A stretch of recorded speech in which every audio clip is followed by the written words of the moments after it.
Keseringan baca Al-Quran mengangkat kedudukan Anda di dunia. Ya, punya pengetahuan logika jalan.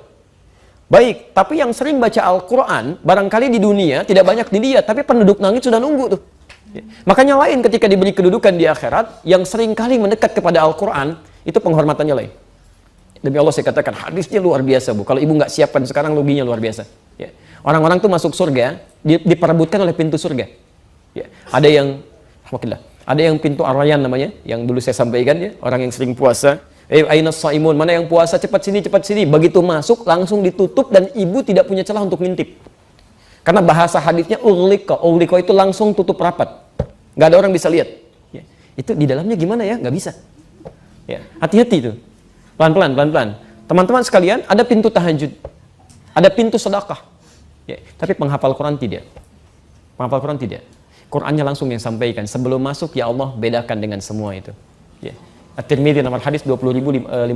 Ya. 2015, maaf, 2015. Ibu sekalian, lihat bahasanya. Allahumma halli, ya Allah mohon hiasi penghafal Quran ini, bedakan dengan yang bukan penghafal Quran. Fayul basu ilaihi tanjul karamah, maka dipakaikan di kepalanya mahkota kehormatan. Langsung pakai dia. Ini yang mau saya sampaikan. Kalau ibu belum menghafal, setidaknya siapkan keturunannya untuk bisa menghafal Quran, atau fasilitasi orang lain untuk bisa menghafal. Ya.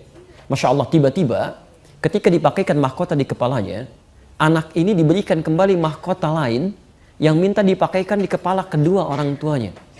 Sepanjang orang tuanya beriman kepada Allah, tidak bermaksiat besar. Lalu dihadirkan, disampaikan pada seluruh penduduk langit dan bumi. Dipakaikan langsung yang kata Nabi cahayanya lebih terang dibandingkan dengan cahaya yang masuk ke dalam rumah. Ya. Apa yang terjadi? Semua orang pada saat itu, para orang tua itu Masya Allah, tak terlukiskan. Yang tidak menyiapkan, cuman dia heran. Ada yang tertunduk, ada yang menyesal, ada yang macam-macam. Ya. Setelah itu Qurannya mengatakan kembali, Allahumma zidhu, ya Allah tolong tambahkan, bedakan fasilitator dengan penghafal. Fayul basu ilaihi libasal karamah, maka dipakaikan di tubuhnya itu jubah kehormatan. Jadi dia pakai jubah, pakai mahkota, mirip pangeran kecil gitu kan. Setelah itu dia gandeng keluarganya, masuk surga, menggandeng keluarganya. Ya. Dimintakan terus naik lagi sampai puncak surga yang paling tinggi. Itu ada tafsirnya di Quran surah ke-35, ya, Fatir ayat 33, posisi paling kiri sebelah atas, dengan di Quran surah ke-52 ayat 21, At-Tur. Quran surah 35 ayat 33 dengan Quran surah 52 ayat 21. Saya melihat kecenderungan sekarang, Bu, ya, hati-hati ya. Ada orang yang seringkali berlomba mengejar dunia, tanpa sadar yang sering dikecilkan itu sudah menyiapkan akhiratnya. Menyiapkan akhiratnya gitu kan. Ada anak yang ya ketinggalan, ternyata dia sudah hafal Quran gitu. Ibunya bergerilya di belakang tuh. Dia kejar akhiratnya. Jadi, dan banyak orang menyesal saat itu. Ya, karena saat orang masuk surga itu bergantung salah satunya, tempatnya bergantung salah satunya dengan seringnya bacaan Quran yang dia baca. Ya. Jadi kalau ibu misalnya wafat, dalam keadaan sering baca Quran 5 ayat, itu nanti saat masuk surga, diminta baca Quran yang biasa dibacakan. Ya. Iqra waqar, sekarang kamu bacakan, dan silahkan kamu naik sesuai dengan bacaan Quranmu. Fa inna akhira qira'atika akhiru manzilatika. Akhir bacaan Quranmu di situ tempat tinggalmu. Jadi ketika ibu sampai ke wa ulaika humul muflihun, di situ tempat tinggal ibu. Tiba-tiba yang di sampingnya kemudian naik lagi terus sampai 10 karena dia baca 10 ayat. Maka yang 5 kemudian menyesal, ya Allah, kenapa dulu saya nggak baca sampai 10?